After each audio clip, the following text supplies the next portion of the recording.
ਵਾਹਿਗੁਰੂ ਜੀ ਕਾ ਖਾਲਸਾ ਸ੍ਰੀ ਵਾਹਿਗੁਰੂ ਜੀ ਕੀ ਫਤਿਹ। ਪੂਰਾ ਗੁਰ ਪੂਰੀ ਬਣਤ ਬਣਾਈ, ਨਾਨਕ ਭਗਤ ਮਿਲੀ ਵਡਿਆਈ। ਸੰਤ ਨਰੈਣ ਸਿੰਘ ਜੀ ਮਹਿਣੇ ਵਾਲਿਆਂ ਵਾਲੇ ਜਿਤਨਾ ਸਮਾਂ ਬਾਬਾ ਮਹਾਂ ਹਰਨਾਮ ਸਿੰਘ ਜੀ ਦੀ ਹਜ਼ੂਰੀ ਸੇਵਾ ਵਿੱਚ ਰਹੇ, ਸਤ ਬਚਨ ਦੇ ਅਧਿਕਾਰੀ ਬਣ ਕੇ ਸੇਵਾ ਨਿਭਾਈ। 101 ਪਾਠ ਜਪਜੀ ਸਾਹਿਬ ਦਾ ਰੋਜ਼ ਕਰਨਾ। ਇਸ ਤੋਂ ਉਪਰੰਤ ਜਿਤਨੀ ਸੇਵਾ ਬਾਬਾ ਜੀ ਦੀ ਹੁੰਦੀ ਸੀ, ਸਭ ਇਹਨਾਂ ਦੇ ਰਾਹੀਂ ਹੀ ਹੁੰਦੀ ਸੀ। ਬਾਬਾ ਜੀ ਦੇ ਆਸੇ ਪਾਸੇ ਖੜੇ ਹੀ ਢੋਲ ਲਾ ਕੇ ਬੇਸ਼ੱਕ ਸੌਂ ਗਏ ਹੋਣ, ਨਹੀਂ ਤਾਂ ਹਰ ਵੇਲੇ ਹਾਜ਼ਰ ਹੀ ਰਹਿੰਦੇ ਸਨ। ਇੱਕ ਵਾਰ ਬਾਬਾ ਜੀ ਨੇ ਆਪਣੇ ਕੋਲੋਂ ਛੋਟਾ ਜਿਹਾ ਪਰਨਾ ਦੇ ਕੇ ਬਚਨ ਕੀਤਾ, ਲੈ ਬਾਲਿਆ ਐ ਬੰਨ੍ਹ ਲਾ। ਬਚਨ ਸੁਣ ਕੇ ਸੰਤ ਨਰੈਣ ਸਿੰਘ ਜੀ ਹੈਰਾਨ ਜਿਹੇ ਹੋ ਕੇ ਕਹਿਣ ਲੱਗੇ, ਮਹਾਰਾਜ ਇਹ ਕੀ? ਸੁਣ ਕੇ ਹਜ਼ੂਰ ਨੇ ਬਚਨ ਕੀਤਾ, ਸ਼ੁੱਧ ਹੈ। ਉਪਰੰਤ ਸੰਤ ਨਰੈਣ ਸਿੰਘ ਜੀ ਨੇ ਬਚਨ ਕੀਤਾ, ਮਹਾਰਾਜ ਇੰਨਾ ਵੱਡਾ ਕੰਮ ਮੈਂ ਕਿਸ ਤਰ੍ਹਾਂ ਕਰਾਂਗਾ। 4 ਸੇਰ ਆਟਾ, ਸੇਰ ਮੂੰਗੀ ਦੀ ਦਾਲ, ਇਸ ਵਿੱਚੋਂ ਹੀ ਆਪ ਸਭ ਕੁਝ ਕਰ ਕਰਾ ਦਿੰਦੇ ਹੋ। ਹਜ਼ੂਰ ਨੇ ਬਚਨ ਕੀਤਾ, ਬਾਲਿਆ ਸਮਾਂ ਹੀ ਐਸਾ ਆ ਰਿਹਾ ਹੈ, ਕਰਾਂਗੇ ਸਭ ਕੁਝ ਅਸੀਂ। ਤੂੰ ਸਿਰਫ ਸਾਡੇ ਆਸਣ ਦਾ ਬਾਰ ਖੋਲ੍ਹ ਕੇ ਬੈਠ ਜਾਈਂ। ਇੱਕ ਸਾਡੇ ਖਜ਼ਾਨੇ ਵਾਲੀ ਕੋਠੜੀ ਦਾ ਦਰਵਾਜ਼ਾ ਨਾ ਛੇੜਿਓ, ਬਾਹਰ ਜੋ ਮਰਜ਼ੀ ਬਣਾਈ ਜਾਇਓ। ਇਸ ਹੁਕਮ ਨੂੰ ਮੰਨ ਕੇ ਸੰਤ ਨਰੈਣ ਸਿੰਘ ਜੀ ਨੇ ਉਹ ਕੱਪੜਾ ਲੈ ਕੇ ਸਿਰ ਉੱਤੇ ਬੰਨ੍ਹ ਲਿਆ। ਬਾਕੀ ਸਾਰੀ ਸਮਾਂ ਸੇਵਾ ਸਿਦਕ ਅਤੇ ਪ੍ਰੇਮ ਨਾਲ ਨਿਭਾਈ। ਸਾਰੀ ਜ਼ਿੰਦਗੀ ਇੱਥੇ ਹੀ ਗੁਜ਼ਾਰੀ, ਸੇਵਾ ਅਤੇ ਸਿਮਰਨ ਕਰਦੇ ਰਹੇ। ਮਾਨ ਮੋਹ ਔਰ ਲੋਭ ਵਿਕਾਰਾ ਬੀਓ ਚੀਤ ਨ ਘਾਲਿਓ। ਨਾਮ ਰਤਨ ਗੁਣਾ ਹਰ ਬਣਜੇ, ਲਾਦ ਵਖਰ ਲੈ ਚਾਲਿਓ। ਸੇਵਕ ਕੀ ਓੜਕ ਨਿਭੀ ਪ੍ਰੀਤ, ਜੀਵਤ ਸਾਹਿਬ ਸੇਵਿਓ ਆਪਣਾ। ਚਲਤੇ ਰਾਖਿਓ ਚੀਤ ਰਹਾਓ। ਜੈਸੀ ਆਗਿਆ ਕੀਨੀ ਠਾਕੁਰ, ਤਿਸਤੇ ਮੁਖ ਨਹੀਂ ਮੋਰਿਓ। ਸਹਿਜ ਆਨੰਦ ਰਖਿਓ ਗ੍ਰਹਿ ਭੀਤਰ, ਉਠ ਉਹਾਉ ਕੋ ਦੌਰਿਓ। ਆਗਿਆ ਮਹਿ ਭੂਖ ਸੋਈ ਕਰ ਸੂਖਾ, ਸੋਗ ਹਰਖ ਨਹੀਂ ਜਾਣਿਓ। ਜੋ ਜੋ ਹੁਕਮ ਭਇਓ ਸਾਹਿਬ ਕਾ, ਸੋ ਮਾਥੇ ਲੈ ਮਾਨਿਓ। ਭਇਓ ਕਿਰਪਾਲ ਠਾਕੁਰ ਸੇਵਕ ਕੋ, ਸਵਰੇ ਹਲਤ ਪਲਾਤਾ। ਧਨ ਸੇਵਕ ਸਫਲ ਓ ਆਇਆ, ਜਿਨ ਨਾਨਕ ਖਸਮ ਪਛਾਤਾ। ਇਹ ਪ੍ਰਸੰਗ ਭੁੱਚੋ ਦੀ ਸੰਗਤ ਤੋਂ ਮਿਲਿਆ। ਜਾ ਕਾ ਹਰ ਸੁਆਮੀ ਪ੍ਰਭ ਬੇਲੀ, ਪੀੜ ਗਈ ਫਿਰ ਨਹੀਂ ਦੁਹੇਲੀ। ਨਗਰ ਮਹਿਲ ਕਲਾਂ ਵਿੱਚ ਇੱਕ ਸਿੰਘ, ਜਿਸ ਦਾ ਨਾਮ ਈਸਰ ਸਿੰਘ ਸੀ, ਸਰੀਰਕ ਤੌਰ 'ਤੇ ਬੜਾ ਮਜ਼ਬੂਤ, ਲੜਾਈ ਝਗੜੇ ਕਰਨ ਵਿੱਚ ਵੀ ਤਕੜਾ ਸੀ। ਵਾਹ ਲੱਗਦੀ, ਕਦੇ ਕਿਸੇ ਤੋਂ ਹਾਰ ਵੀ ਨਹੀਂ ਸੀ ਮੰਨਦਾ। ਇੱਕ ਇਸ ਦਾ ਦੂਸਰਾ ਸਾਥੀ, ਉਸ ਦਾ ਨਾਮ ਵੀ ਈਸਰ ਸਿੰਘ ਹੀ ਸੀ। ਇਸ ਨੂੰ ਬਿੱਲਾ ਆਖ ਕੇ ਵੀ ਬੁਲਾਉਂਦੇ ਸਨ। ਪਹਿਲੇ ਈਸਰ ਸਿੰਘ ਨੂੰ ਡੁੱਡਾ ਕਹਿੰਦੇ ਸਨ। ਸਰੀਕੇ ਵਿੱਚ ਕਈ ਵਾਰ ਲੜਾਈ ਅਤੇ ਕਈ ਵਾਰ ਸੁਲ੍ਹਾ ਸਫਾਈ ਹੋਈ। ਇੱਕ ਵਾਰ ਕਿਸੇ ਮਾਈ ਨੇ ਦੋਵੇਂ ਈਸਰ ਸਿੰਘ ਡੁੱਡਾ ਤੇ ਈਸਰ ਸਿੰਘ ਬਿੱਲਾ ਨੂੰ ਆਪਣੇ ਕੋਲੋਂ ਦੁੱਧ ਪਿਲਾ ਦਿੱਤਾ। ਬਿੱਲਾ ਤਾਂ ਉਸੇ ਵੇਲੇ ਉਛਲ ਗਿਆ, ਭਾਵ ਉਲਟੀ ਕਰ ਗਿਆ, ਤੇ ਈਸਰ ਸਿੰਘ ਡੁੱਡਾ ਨਾ ਉਛਲਿਆ। ਦੁੱਧ ਵਿੱਚ ਮਿਲੀ ਹੋਈ ਚੀਜ਼ ਨੇ ਇਸ 'ਤੇ ਅਸਰ ਕਰਨਾ ਸ਼ੁਰੂ ਕਰ ਦਿੱਤਾ। ਰੋਗ ਵੱਧਦਾ ਅਖੀਰ 'ਤੇ ਪਹੁੰਚ ਗਿਆ। ਬਚਣ ਦੀ ਉਮੀਦ ਨਾ ਰਹੀ। ਦਿਨ ਬ ਦਿਨ ਰੋਗ ਭਿਆਨਕ ਸ਼ਕਲ ਧਾਰਨ ਕਰ ਗਿਆ। ਈਸਰ ਸਿੰਘ ਡੁੱਡੇ ਨੂੰ ਹਰਨਾਮ ਸਿੰਘ ਗ੍ਰੰਥੀ ਨੇ ਕਿਹਾ, ਈਸਰ ਸਿੰਘ, ਮੈਂ ਸੁਣਿਆ ਹੈ ਕਿ ਭੁੱਚੋ ਇੱਕ ਮਹਾਂਪੁਰਖ ਹਨ ਤੇ ਆਪਾਂ ਉੱਥੇ ਚੱਲੀਏ ਤਾਂ ਤੇਰੀ ਜ਼ਿੰਦਗੀ ਬਚ ਸਕਦੀ ਹੈ। ਇਹਨਾਂ ਦਿਨਾਂ ਵਿੱਚ ਮਹਿਲ ਕਲਾਂ ਤੋਂ ਇੱਕ ਮਿਸਤਰੀ ਸਿੰਘਾਂ ਦੀ ਜੰਝ ਭੁੱਚੋ ਕਲਾਂ ਆਉਣੀ ਸੀ। ਉਸ ਨਾਲ ਹਰਨਾਮ ਸਿੰਘ ਗ੍ਰੰਥੀ ਨੇ ਆਉਣਾ ਸੀ ਤੇ ਉਹ ਈਸਰ ਸਿੰਘ ਡੁੱਡੇ ਨੂੰ ਨਾਲ ਲੈ ਆਇਆ। ਹਰਨਾਮ ਸਿੰਘ ਗ੍ਰੰਥੀ ਤੇ ਈਸਰ ਸਿੰਘ ਡੁੱਡਾ ਦੋਵੇਂ ਮਿਲ ਕੇ ਬਾਬਾ ਜੀ ਪਾਸ ਡੇਰੇ ਪਹੁੰਚੇ।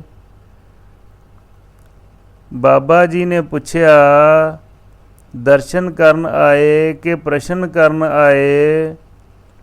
ਪਹਿਲਾਂ ਤਾਂ ਦੋਹਾਂ ਨੇ ਦਰਸ਼ਨ ਕਰਨ ਆਏ ਹੀ ਆਖਿਆ।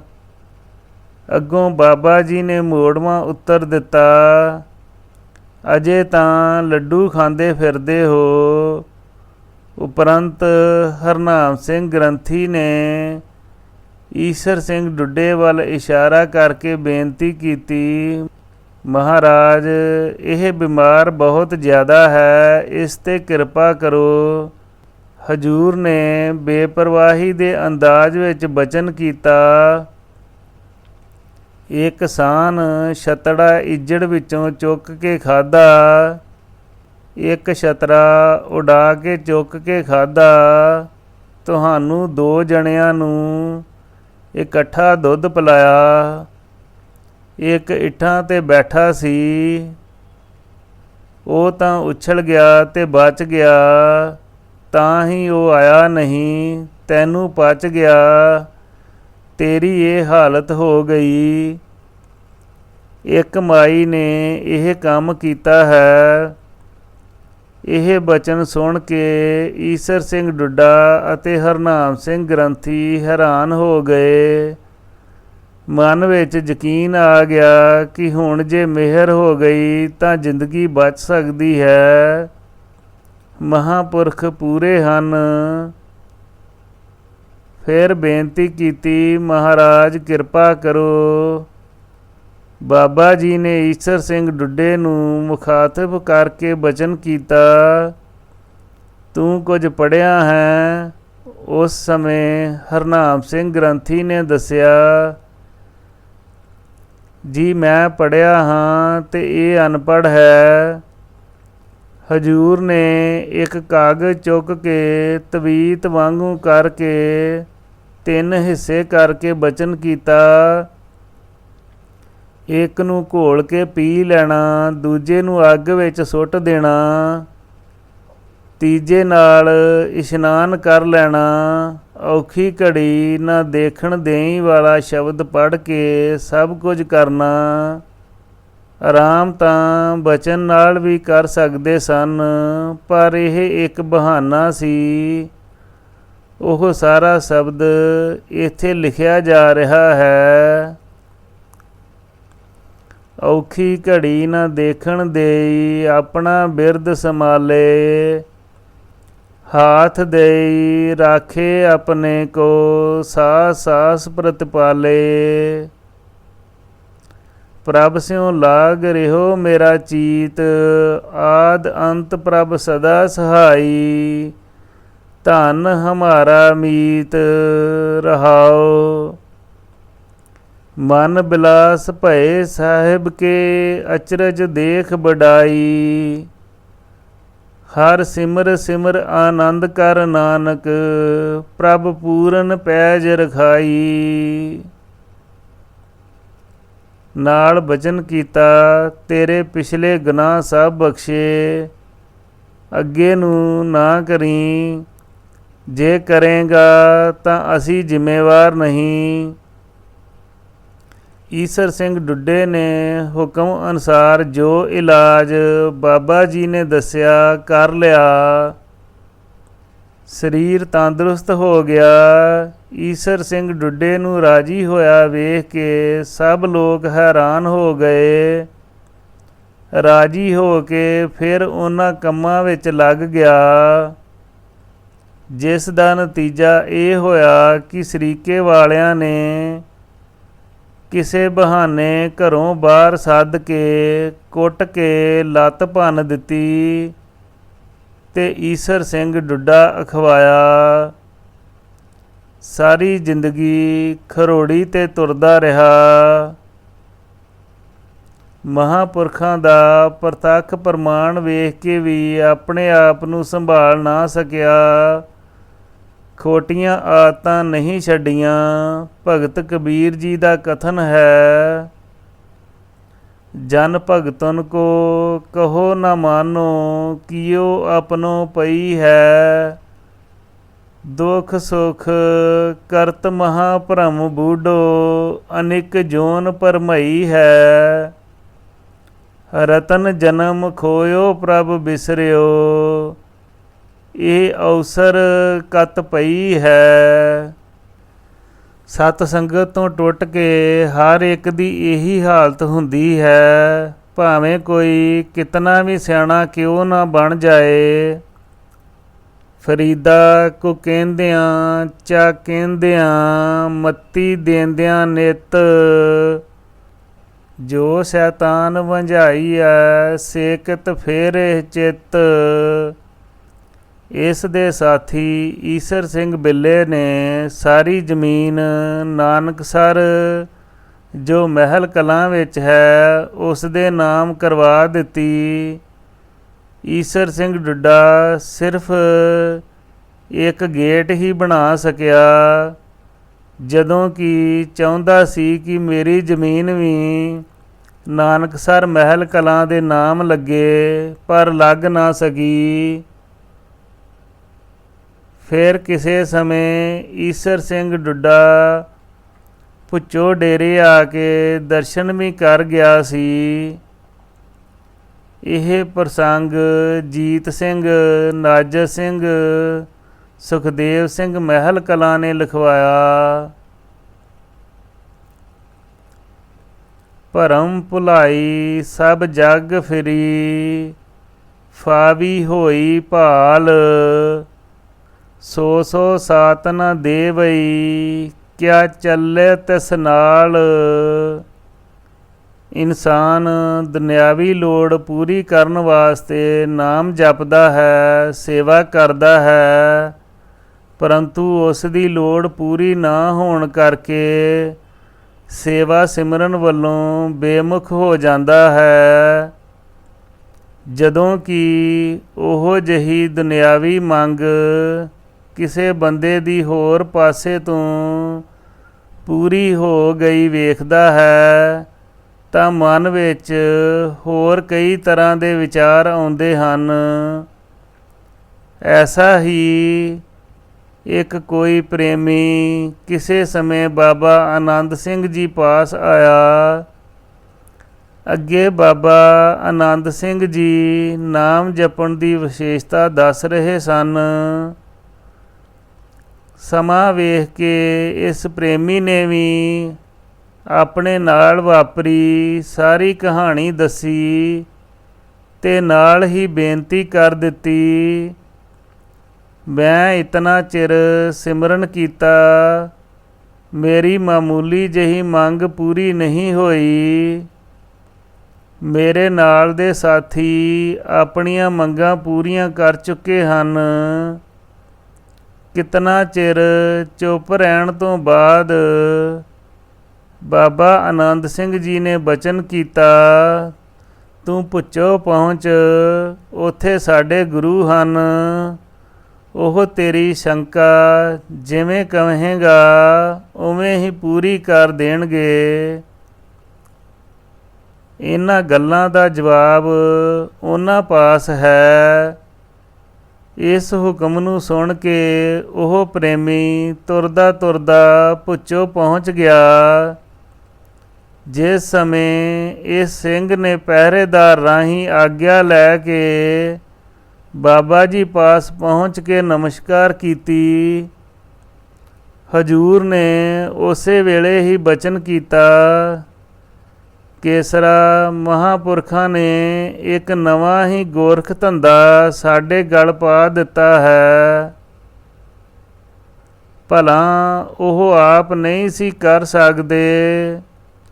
ਇਸ ਤੋਂ ਉਪਰੰਤ ਉਸ ਨੂੰ ਆਪ ਬੀਤੀ ਸੁਣਾਉਣ ਦਾ ਹੁਕਮ ਹੋਇਆ। ਉਸ ਨੇ ਦੱਸਿਆ, ਜੀ ਮੈਂ ਇੱਕ ਮਾਮੂਲੀ ਜਿਹੀ ਘਰੋਗੀ ਲੋੜ ਪੂਰੀ ਕਰਨ, ਭਾਵ ਕਿ ਮਾਇਆ ਵਾਸਤੇ ਇੱਕ ਇੱਕ ਕਰਕੇ 32 ਲੱਖ ਮੂਲ ਮੰਤਰ ਦਾ ਪਾਠ ਕੀਤਾ ਹੈ। ਮੇਰਾ ਤਾਂ ਕੰਮ ਉੱਥੇ ਹੀ ਹੈ, ਪਰ ਮੇਰੇ ਨਾਲ ਦੇ ਸਾਥੀ ਮੌਜਾਂ ਕਰਦੇ ਹਨ ਤੇ ਉਹਨਾਂ ਵੱਲ ਵੇਖ ਕੇ ਮੇਰਾ ਮਨ ਉਦਾਸ ਹੋ ਗਿਆ ਹੈ।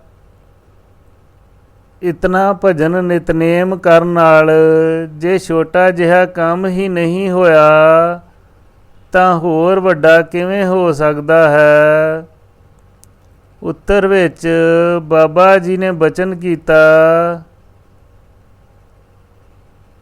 ਤੇਰੀ ਤਸੱਲੀ ਕਰਾ ਕੇ ਤੈਨੂੰ ਤੋਰਾਂਗੇ। ਸਭ ਕੁਝ ਆਪਣਾ ਵੇਖ ਲਵੀਂ। ਤੈਨੂੰ ਇੱਥੇ ਕੁਝ ਦਿਨ ਰਹਿਣਾ ਪਵੇਗਾ।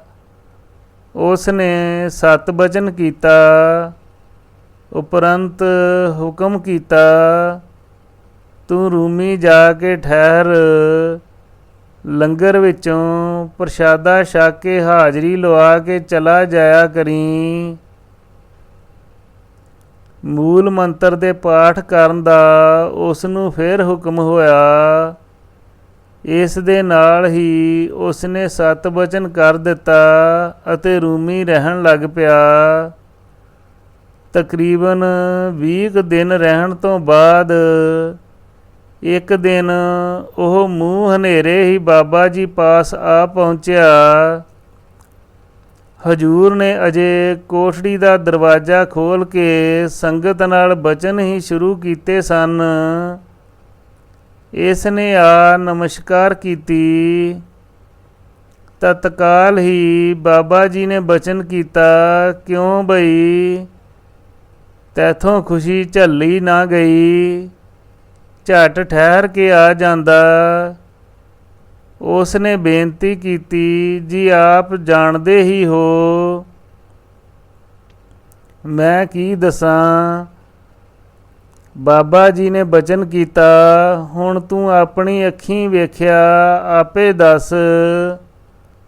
ਉਪਰੰਤ ਉਸ ਨੇ ਦੱਸਣਾ ਸ਼ੁਰੂ ਕੀਤਾ, ਜੀ ਅੱਜ ਤੜਕੇ ਆਪ ਜੀ ਦੇ ਹੁਕਮ ਅਨੁਸਾਰ ਮੈਂ ਇਸ਼ਨਾਨ ਕਰਕੇ ਨਿਤਨੇਮ ਕਰਨ ਲੱਗਾ। ਪਤਾ ਨਹੀਂ ਮੈਂ ਜਾਗਦਾ ਸੀ ਕਿ ਸੁੱਤਾ, ਪਰ ਮੈਂ ਚੌਂਕੜੀ ਮਾਰ ਕੇ ਬੈਠਾ ਰਿਹਾ। ਹਾਂ, ਇੱਕਦਮ ਮੇਰੇ ਸਾਹਮਣੇ ਚਾਨਣ ਹੀ ਚਾਨਣ ਹੋ ਗਿਆ। ਬੜੀ ਮਿੱਠੀ ਮਿੱਠੀ ਵਾਸ਼ਨਾ ਆਉਣ ਲੱਗ ਪਈ। ਇੱਕ ਸੋਹਣਾ ਸੋਹਣਾ ਕੁਝ ਦਿਖਾਈ ਦੇ ਰਿਹਾ ਸੀ। 2 ਤਖਤ, ਇੱਕ ਦੇ ਉੱਤੇ ਆਪ ਬੈਠੇ ਹੋ, ਦੂਜੇ ਉੱਤੇ ਗੁਰੂ ਨਾਨਕ ਸਾਹਿਬ ਬੈਠੇ ਹਨ। ਬੇਅੰਤ ਸੰਗਤ ਬੈਠੀ ਹੈ। ਇੱਕ ਦੇਵਤਾ ਜਿਸ ਦੇ ਕੋਲ ਕੁਝ ਕਾਗਜ਼ਾਂ ਦੀਆਂ ਕਾਪੀਆਂ ਵਰਗੀਆਂ ਚੀਜ਼ਾਂ ਚੁੱਕੀਆਂ ਹਨ, ਤੁਹਾਡੇ ਤੇ ਸਤਿਗੁਰੂ ਦੇ ਅੱਗੇ ਹੱਥ ਜੋੜ ਕੇ ਖੜਾ ਹੈ। ਉਸ ਨੇ ਪੜ੍ਹ ਕੇ ਸੁਣਾਇਆ ਹੈ, ਮੈਂ ਸੁਣ ਰਿਹਾ ਹਾਂ। ਦੱਸਿਆ ਗਿਆ ਕਿ ਮੈਂ 32 ਲੱਖ ਮੂਲ ਮੰਤਰ ਦਾ ਪਾਠ ਕੀਤਾ। ਮੇਰਾ 3 ਜਨਮ ਦਾ ਕੋੜ ਹਟਿਆ ਹੈ। ਆਪਣੇ ਲੋਭ ਕੋ ਕੀਨੋ ਮੀਤ, सगल मनोरथ मुक्त पद दीत। ऐसा मीत करो सब कोय, जाते बिरथा कोई न होए। अपने सुआए हृदय लै धारिया, दुख दर्द रोग सगल बिदारिया। रसना गीधी बोलत राम, पूर्ण होए सगले काम। अनेक बार नानक बलहारा, सफल दर्शन गोबिंद हमारा। जे कोड़ नहीं हटाउणा तां उस दा फल मिल सकदा है। फिर मैनू हुक्म होया कि जो कुछ आखना है मैं तुहाडे पास पहुँच के कह देवां। सो मैं हुण हाजिर होया हाँ, किरपा करो। मैनू नाम जपाओ, मैं नाम जपण तो बिना कुछ नहीं मंगदा। मेरी सब तरह तसल्ली हो गई है।